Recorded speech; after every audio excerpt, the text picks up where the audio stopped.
সংযুক্ত আরব আমিরাতের স্বনামধন্য দুবাই ট্যাক্সি কোম্পানি ডিটিসি কর্তৃক বাংলাদেশ থেকে ৬,০০০ দক্ষ চালক ড্রাইভার নিয়োগের খবরটি একদম সত্য এবং অত্যন্ত ইতিবাচক একটি আপডেট।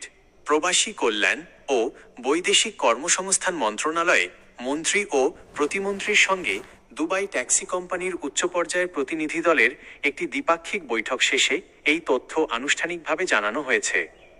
এই বিশাল নিয়োগ প্রক্রিয়াটির মূল বিষয়গুলো নিচে তুলে ধরা হলো। ১.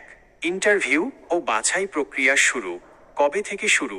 ১৮ই মে ২০২৬ আজ সোমবার থেকে ঢাকার মিরপুরে অবস্থিত বাংলাদেশ কোরিয়া কারিগরি প্রশিক্ষণ কেন্দ্রে টিটিসি যোগ্য চালকদের ইন্টারভিউ ও চূড়ান্ত বাছাই কার্যক্রম শুরু হয়েছে। ধাপসমূহ: প্রথম ধাপে এই ইন্টারভিউয়ের মাধ্যমে প্রাথমিক স্ক্রিনিং করে ১৫০০ জন চালক নির্বাচন করা হবে। এরপর পর্যায়ক্রমে চলতি বছরের মধ্যেই ধাপে ধাপে মোট ৬,০০০ চালক নিয়োগের লক্ষ্যমাত্রা পূরণ করা হবে। ২. খরচ ১,০০,০০০ টাকায় নামানোর প্রস্তাব। বৈঠকে প্রবাসী কল্যাণ ও বৈদেশিক কর্মসংস্থান প্রতিমন্ত্রী মো.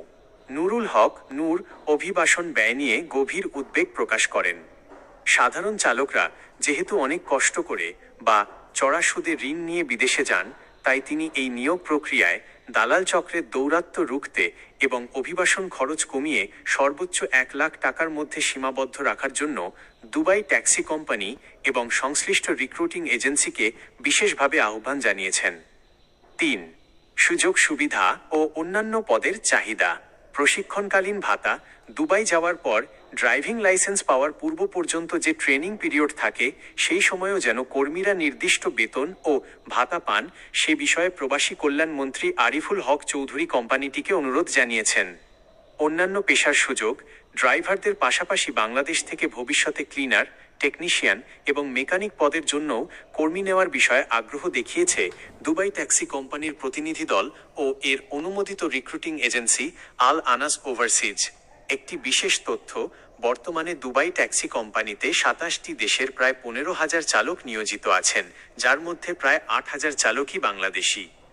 কর্মদক্ষতা ও পরিশ্রমী হওয়ার কারণে ওখানকার এয়ারপোর্ট সহ বিভিন্ন সেক্টরে বাংলাদেশি চালকদের, যার মধ্যে নারী চালকরাও আছেন, বিশেষ অগ্রাধিকার দেওয়া হচ্ছে। সতর্কতা: এই বড় নিয়োগের সুযোগ নিয়ে কোনো অননুমোদিত দালাল বা মধ্যস্বত্বভোগী যাতে প্রতারণা করতে না পারে, সেজন্য কোনো আর্থিক লেনদেনের আগে প্রবাসী কল্যাণ মন্ত্রণালয় বা নির্দিষ্ট টিটিসি কেন্দ্রের মাধ্যমে এজেন্সির সত্যতা নিশ্চিত হয়ে নেওয়া বুদ্ধিমানের কাজ হবে।